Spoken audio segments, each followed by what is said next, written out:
Olá, gente, tudo bem? E estamos aqui para mais um Café com Cinema com Beatriz Hoffmann. E hoje nós vamos falar de um assunto que abalou bastante Hollywood e foi muito importante para muitas mudanças na era cinematográfica depois da década de 50. Mas nós vamos falar entre a década de 20 e 50 e por que o sistema de estúdios, ou Studio System, foi tão desgastante para a indústria e para muitos profissionais da época.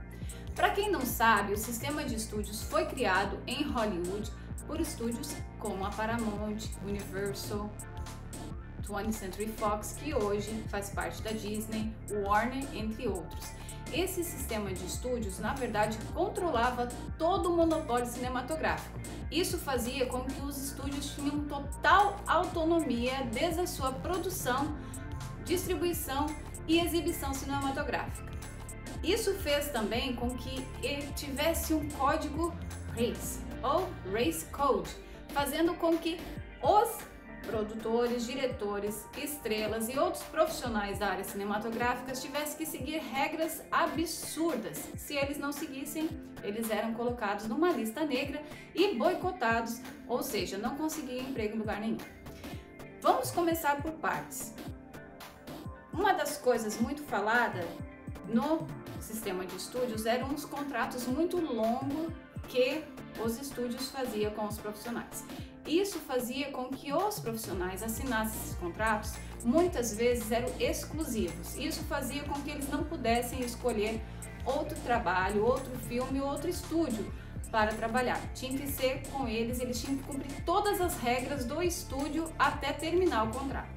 O problema, gente, é que como o estúdio tinha total controle sobre o processo de criação do projeto, os roteiristas, diretores, produtores e estrelas, eles não tinham nem tempo, muitas vezes, para descansar ou conseguir desenvolver o projeto.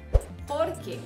Muitas vezes, você já ouviu falar até alguns diretores falando atualmente, que um filme ele pode demorar mais de 2 anos para fazer todo o processo entre pré-produção, produção, pós-produção e distribuição. Naquela época, muitas vezes, os diretores e produtores, eles tinham questão de dias para desenvolver o projeto.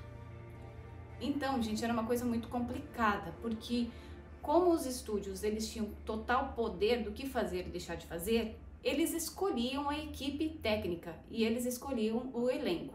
Eles não davam opção, eles simplesmente comunicavam: fulano, você vai trabalhar nesse projeto, nesse projeto, nesse projeto. E era um projeto atrás do outro. Então, muitas vezes não tinha nem férias, eles trabalhavam longas horas, vários dias para ter um dia de folga. Isso era muito complicado. Outra coisa que o sistema de estúdios também tinha era o controle total, isso mesmo, era o controle total com a vida das estrelas, produtores, diretores e por aí vai. Porque eles, além de fazer todo o marketing e divulgação dos trabalhos que eles participavam, eles ainda faziam todo o marketing para moldar os profissionais de acordo com as regras do estúdio. Isso fazia, gente, com que as pessoas, ou seja, os profissionais cinematográficos não tivessem nem condições de dar sua própria opinião. Uma coisa importante de falar também é que até as entrevistas eram escolhidas pelo estúdio e as respostas que os profissionais tinham que dar também eram orientadas através do estúdio. Era uma ditadura, digamos assim, né? Mas uma coisa engraçada que eu gostaria de comentar aqui para vocês é que eu fiz um vídeo anterior falando que muitos profissionais saíram da costa leste por causa das regras que Edison tinha colocado, por causa das patentes, do quitonoscópio e por aí vai. E eles vieram para Hollywood na região oeste, querendo mais liberdade. Entretanto, acabaram caindo no sistema de Hollywood. Mas alguma coisa eu posso dizer para vocês, não parou por aí. Outras coisas também estavam incluídas nesse pacote do sistema de estúdios.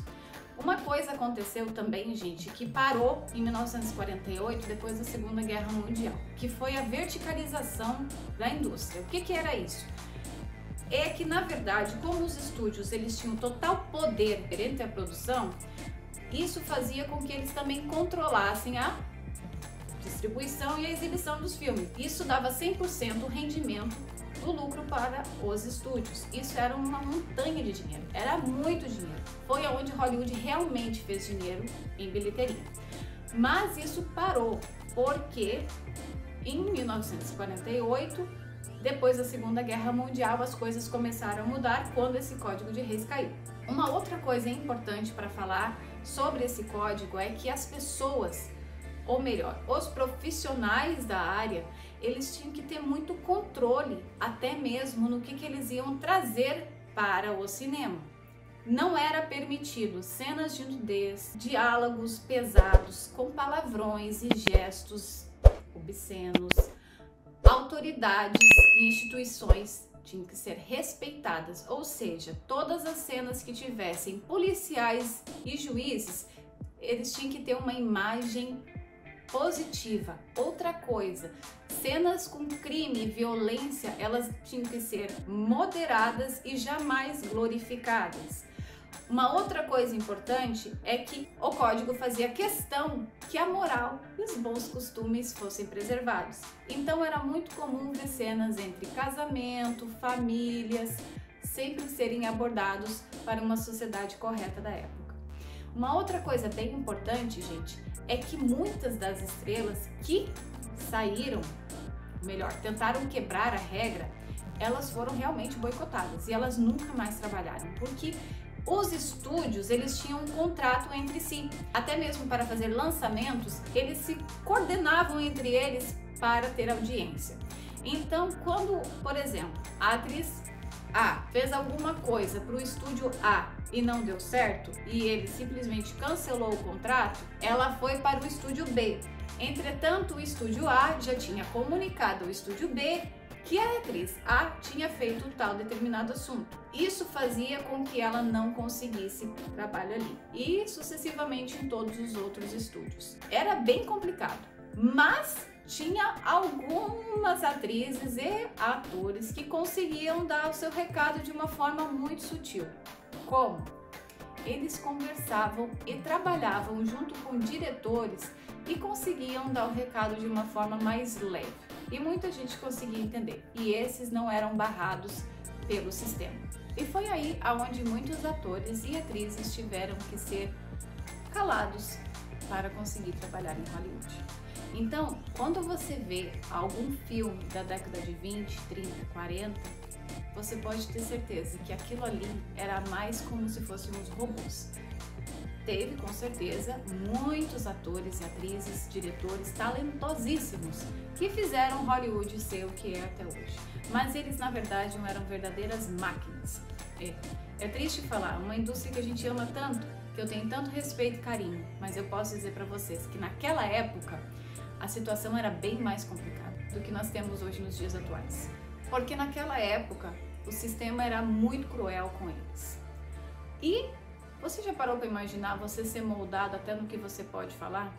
Que tipo de foto você pode fazer? Então, era mais ou menos essa a vida deles. E vamos falar que a gente tem que se orgulhar. Vamos falar que foram verdadeiros heróis, porque conseguiram, apesar de tudo, trazer maravilhosos filmes para a telona. Eu espero que você tenha gostado do vídeo, que você tenha se interessado pelo assunto. Não deixe de dar o seu joinha, de comentar, de compartilhar e seguir o canal. Eu volto a semana que vem com muito mais. Beijinho!